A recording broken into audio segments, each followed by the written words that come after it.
एक छोटे से गांव अमरपुर में रमेश नाम का एक गरीब आदमी अपनी बूढ़ी माँ के साथ रहता था। रमेश के पास कोई जमीन नहीं थी।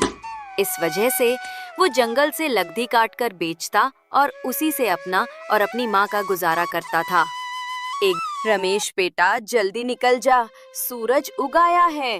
जंगल जाने में देर कर देगा तो शाम तक लकड़ी काटकर लौटना मुश्किल हो जाएगा। हाँ माँ, मैं अभी निकलता हूँ, तू चिंता मत कर। आज कोशिश करूँगा ज्यादा लकड़ियाँ लाऊं ताकि 2 दिन का खर्चा निकल जाए। रमेश अपनी कुल्हाड़ी उठाता है और झोपड़ी से बाहर निकल पड़ता है।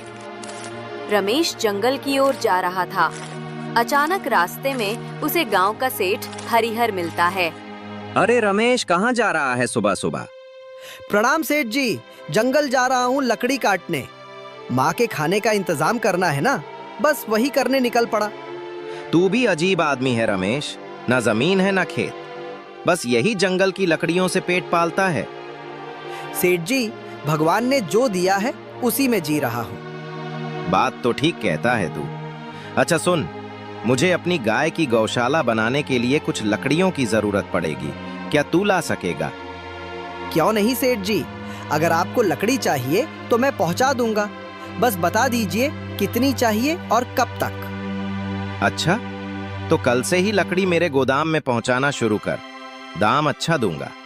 अगर तेरा काम ठीक रहा तो आगे भी तुझसे ही काम लूंगा। धन्यवाद सेठ जी, मैं अपनी पूरी मेहनत लगा दूंगा। रमेश जंगल में पहुंचता है। चारों ओर हरे भरे पेड़, पक्षियों की चहचहाट। रमेश कुल्हाड़ी उठाकर लकड़ी काटना शुरू करता है। अगर ये काम सही रहा तो माँ को आराम मिलेगा, शायद झोपड़ी भी ठीक कर सकूं। भगवान, बस तू साथ देना। धीरे धीरे शाम होती है। रमेश लकड़ियां बांधकर अपने कंधे पर लाता है और गांव लौटता है। उसकी माँ दरवाजे पर बैठी इंतजार कर रही थी। आ गया बेटा, कितनी देर लगा दी, थक गया होगा। हाँ माँ, पर आज मन खुश है। सेठ जी ने मुझसे ढेर सारी लकड़ी मंगवाई है। अगर काम सही हुआ तो आने वाले दिन बदल सकते हैं। भगवान तेरा भला करे बेटा, तेरी मेहनत रंग लाएगी। माँ बचे हुए राशन से खाना बनाती है, फिर दोनों खाना खाते हैं। शाम का समय, आसमान पर काले बादल छा जाते हैं, तेज हवाएं चलने लगती हैं। अचानक बारिश शुरू हो जाती है। गांव की पगडंडियां कीचड़ से भर जाती हैं। झोपड़ी के अंदर रमेश की बूढ़ी माँ घाट पर लेटी थी।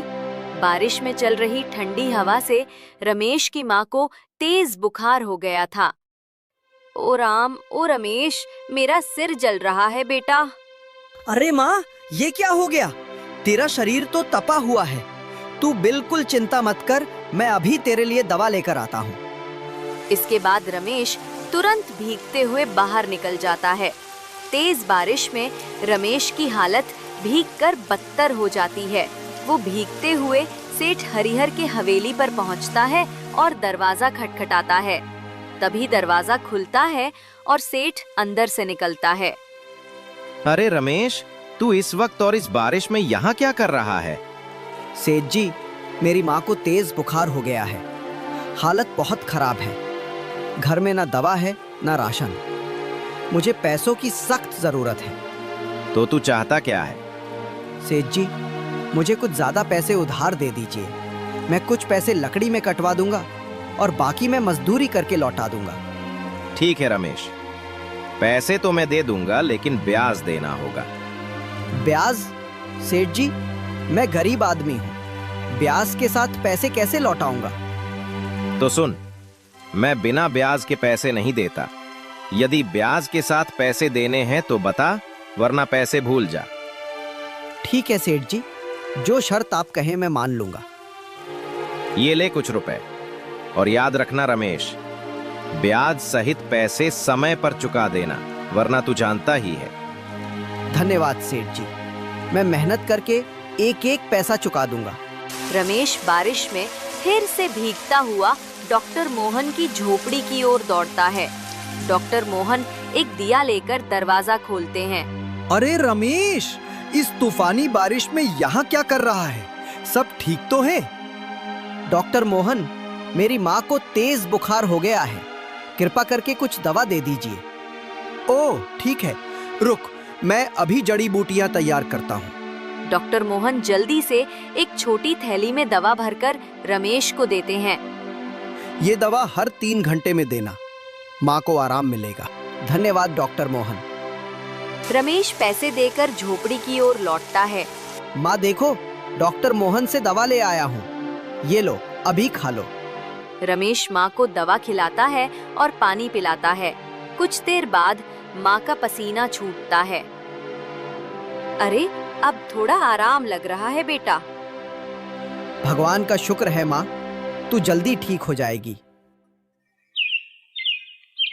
अगली सुबह माँ कुछ बेहतर महसूस कर रही थी। रमेश थका हुआ पास बैठा था। रमेश बेटा, एक बात पूछूं?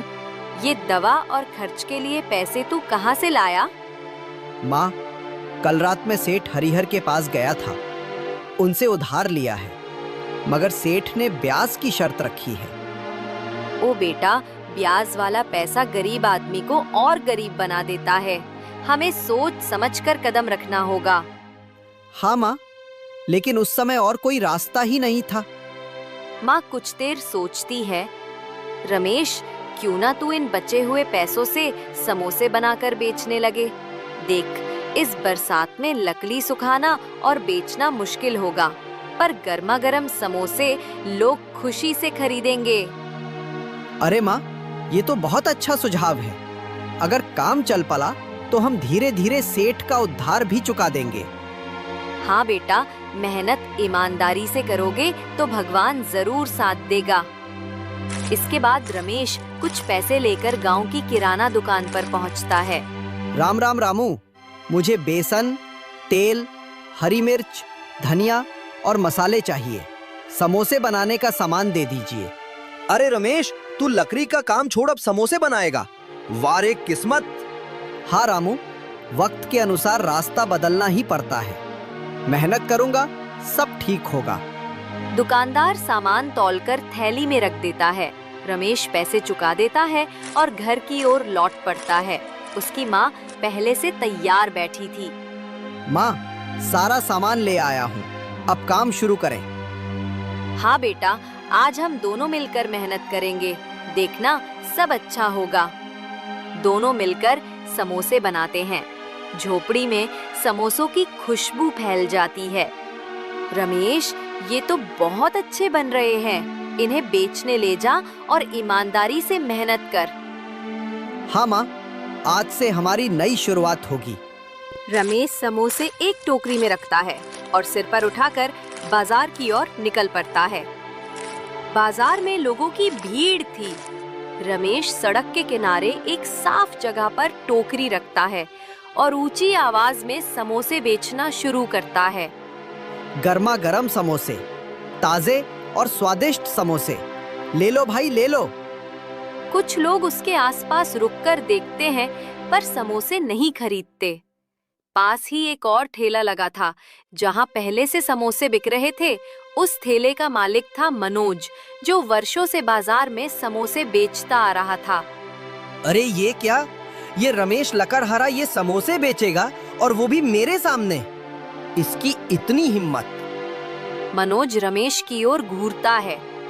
ठीक है, अब देखता हूँ कि ये कैसे समोसे बेचता है। इसे सबक सिखाना ही पड़ेगा। रमेश ग्राहकों को बुलाने में व्यस्त था। उसे मनोज की चालाकी का अंदाजा नहीं था। गर्मा गर्म समोसे, ताजे और स्वादिष्ट समोसे, ले लो भाई, ले लो। तभी 2 आदमी उसके पास आते हैं। अरे रमेश, तू लकड़हारा था ना, अब समोसे बेच रहा है? हाँ भाई, करना पड़ता है। पेट पालने के लिए मेहनत करनी ही पड़ती है। चल ठीक है, जरा हमको भी समोसे खिला, देख तेरे समोसे कैसे हैं। रमेश खुशी से तुरंत 2 समोसे निकालकर उन्हें देता है। लीजिए भाई, ताजे गर्मा गर्म समोसे हैं, जरूर पसंद आएंगे। दोनों आदमी एक एक निवाला खाते हैं। अचानक वे चेहरे बिगाड़ लेते हैं और समोसे जमीन पर फेंक देते हैं। अरे ये क्या बनाया है? बिल्कुल बेस्वाद, ना नमक है ना मसाले का स्वाद। ये समोसे खाने लायक ही नहीं है। रमेश, तुझे किसने समोसे बनाना सिखाया? एकदम बकवास है ये। ऐसे तो कोई ग्राहक तेरे पास नहीं आएगा। रमेश का चेहरा उतर जाता है, उसकी आंखों में आंसू भर आते हैं। हे भगवान, इतनी उम्मीद से काम शुरू किया था, क्या सच में मैं समोसे बेचने लायक नहीं हूँ? पास खड़ा मनोज ये दृश्य देखकर मन ही मन मुस्कुराता है। हाँ हाँ, यही होता है जब कोई मेरे सामने समोसे बेचने की कोशिश करता है। अब देखता हूँ ये रमेश कितने दिन टिकता है। अरे भाइयों, क्यों उन बेस्वाद समोसों के चक्कर में पड़े हो? आओ मेरे पास आओ, यहाँ गर्मा गर्म चटपटा और मजेदार समोसा मिलेगा। दोनों आदमी मनोज के ठेले की ओर बढ़ते हैं। आसपास खड़े अन्य ग्राहक भी मनोज के पास जाने लगते हैं। हाँ भाई, मनोज के समोसे तो हमेशा लजीज होते हैं, चलो वही खाते हैं। धीरे धीरे सभी लोग मनोज के ठेले पर जुट जाते हैं। रमेश अकेला सड़क किनारे अपनी टोकरी लिए रह जाता है। लगता है आज कोई भी मेरे समोसे नहीं खरीदेगा। रमेश निराश मन से अपनी टोकरी उठाता है और भीगी आंखों के साथ घर लौट आता है। झोपड़ी के दरवाजे पर उसकी माँ इंतजार कर रही होती है। क्या हुआ बेटा, समोसे बिके नहीं क्या? रमेश चुपचाप टोकरी जमीन पर रख देता है। माँ, बाजार में सबने मेरे समोसे बेस्वाद कहकर फेंक दिए, किसी ने पसंद नहीं किए और सारे पैसे भी इसमें लग गए। अब सेठ का कर्ज कैसे चुकाएंगे? बेटा चिंता मत कर, हर नया काम शुरुआत में कठिन होता है। भगवान तेरे लिए कोई ना कोई रास्ता जरूर निकालेंगे। वे दोनों बात कर ही रहे थे, तभी बाहर से आवाज आती है। दरवाजे पर सेठ हरिहर अपने 2 आदमियों के साथ खड़ा था। अरे रमेश, कहाँ है तू? बाहर आ, आज हिसाब करना है। माँ, ये तो सेठ है, लगता है पैसे वसूलने आया है। हिम्मत रख बेटा, सच बोलना, भगवान सब देख रहे हैं। रमेश अपनी माँ के साथ बाहर आता है। सेठ हरिहर अपनी मूंछों पर ताव देते हुए खड़ा था। सेठ जी, मुझे पता है कि आप पैसे लेने आए हैं, मगर क्षमा कीजिए, अभी मेरे पास कुछ भी नहीं है। मैंने आपसे जो रुपए लिए थे वो सब समोसे के काम में लगा दिए। अभी काम अच्छा नहीं चल रहा, लेकिन जैसे ही काम संभल जाएगा मैं आपके पैसे चुका दूंगा। ये सुन सेठ भौहे चढ़ाता है और ऊंची आवाज में बोलता है। अरे मुझे बेवकूफ मत बना, तेरे समोसों का क्या भरोसा?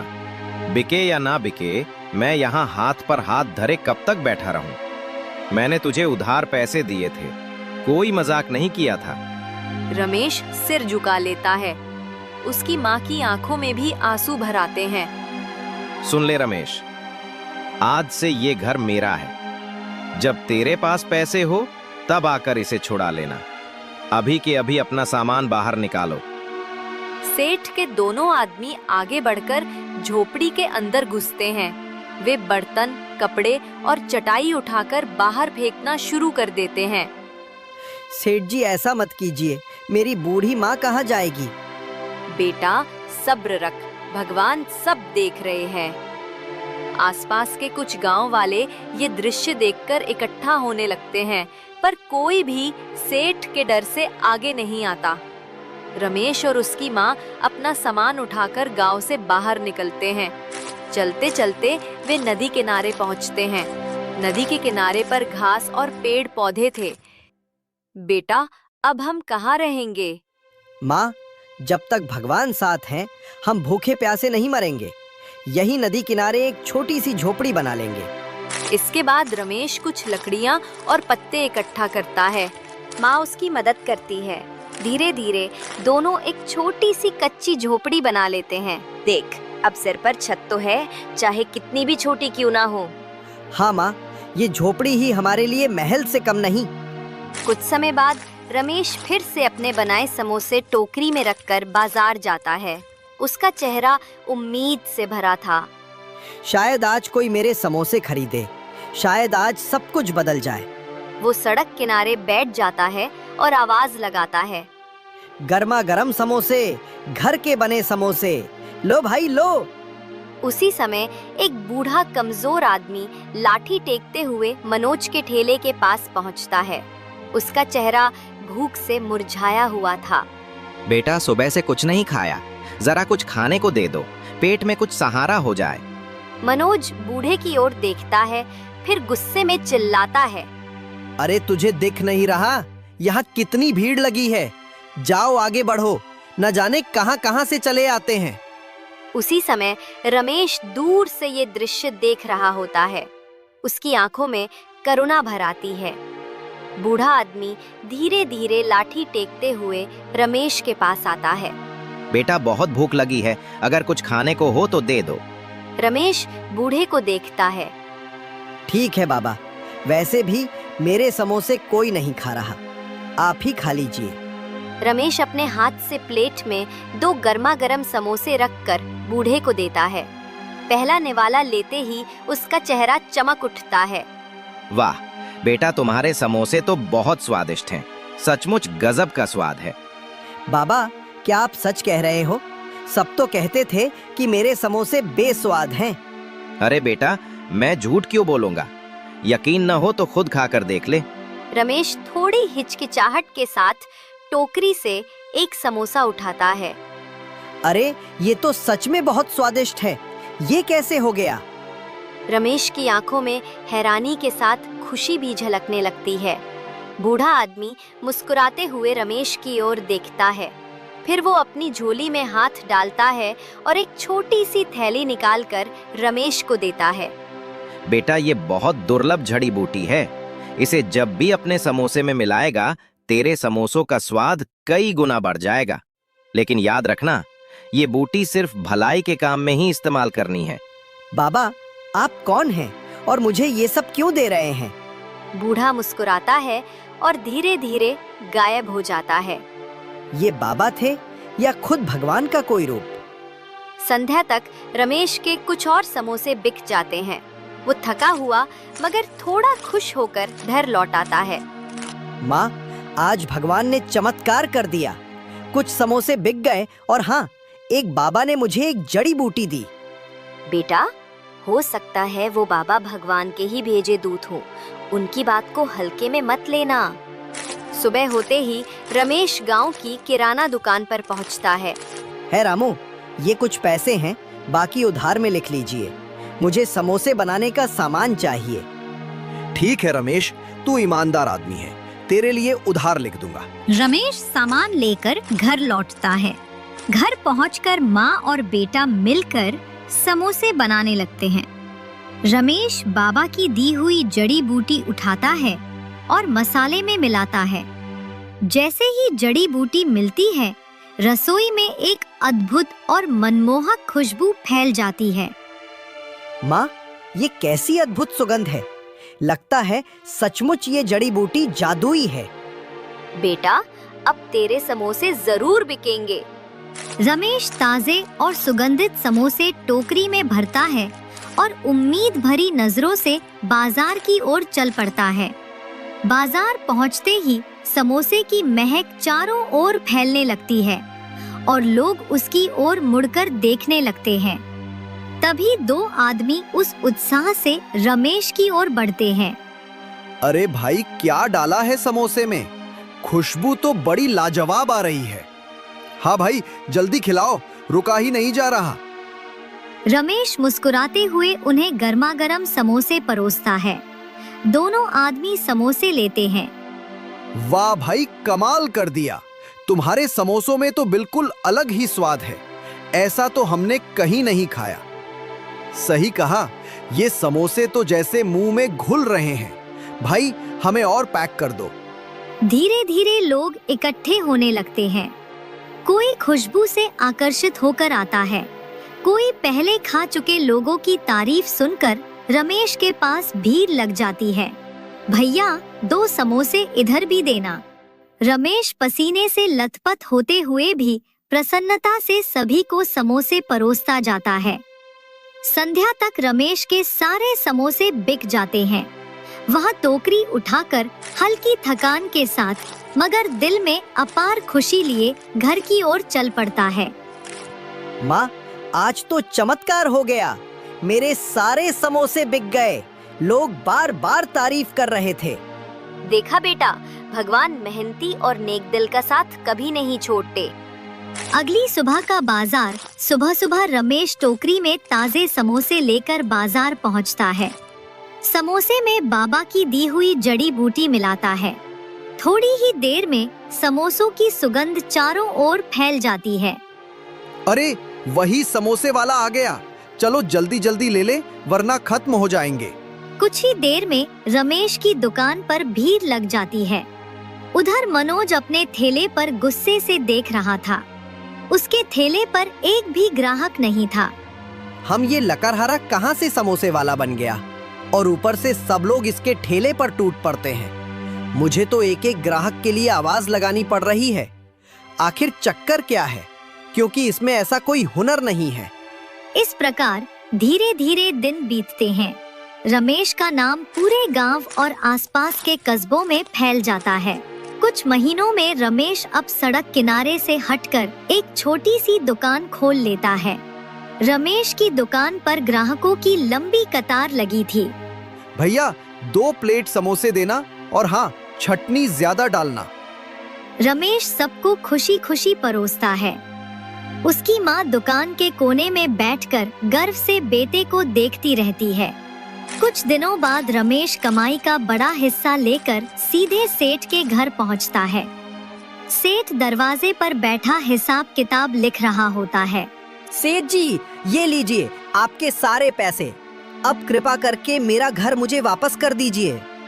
रमेश, मैं तुझसे शर्मिंदा हूँ। उस दिन मैंने लालच में आकर तुझ पर ज्यादती की थी। तूने मेहनत और ईमानदारी से अपनी किस्मत बदल दी।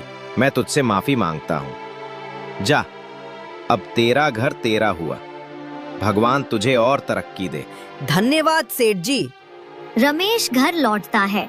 माँ की आंखों में आंसू भर आते हैं। उधर मनोज का ठेला खाली पड़ा था। अब तो मेरा पूरा काम ठप हो गया है। सब लोग उस रमेश के पास क्यों जा रहे हैं? जरूर कोई राज है उसके समोसों में। मुझे ये जानना ही होगा।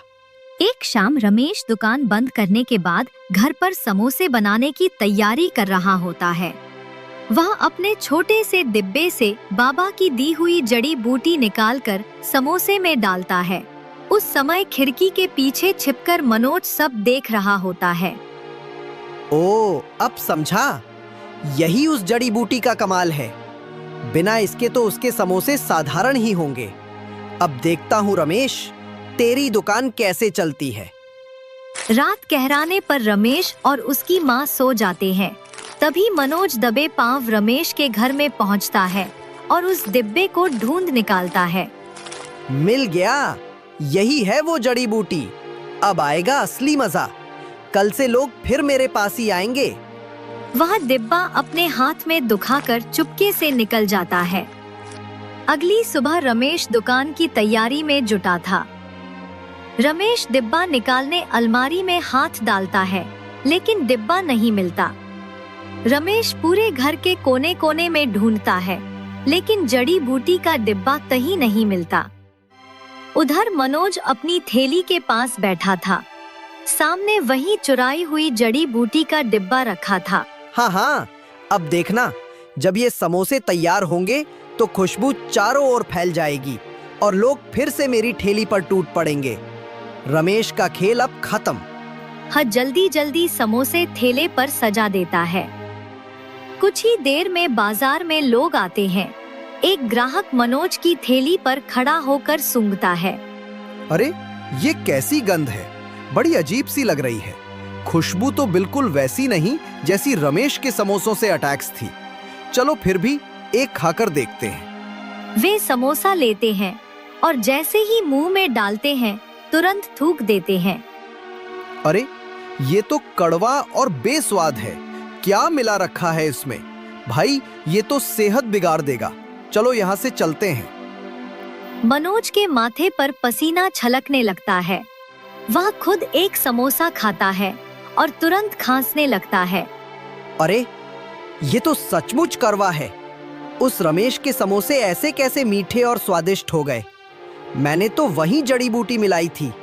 वह चिढ़कर डिब्बा फेंक देता है। अचानक तेल की कढ़ाई गिर जाती है और आग भड़क उठती है। देखते ही देखते उसकी थैली जलकर राख हो जाती है। अरे अरे बचाओ, मेरी ठेली जल गई। सन्नाटे में मनोज राख हुए थैले को देखता है। आंखों से आंसू बहने लगते हैं। अगली सुबह मनोज सीधे रमेश की दुकान पर पहुंचता है। रमेश ग्राहकों को समोसे परोस रहा था। मनोज हाथ जोड़कर उसके सामने खड़ा हो जाता है। रमेश भाई, मुझे माफ कर दो। मैंने तुम्हारी जड़ी बूटी चुराई थी। मैंने सोचा कि तुम्हारी सफलता को छीन लूंगा, पर मेरा सब कुछ जलकर राख हो गया। मनोज, लालच का रास्ता हमेशा बर्बादी की ओर ले जाता है। मेहनत और सच्चाई ही इंसान को आगे बढ़ाती है। मैं तुझे माफ करता हूँ, लेकिन एक बात याद रखना, लालच मत करना। बस मेहनत और ईमानदारी से काम करना, तभी सुख और सम्मान मिलेगा। हाँ रमेश, अब मैं मेहनत से ही कमाऊंगा। यही मेरी सबसे बड़ी सीख है।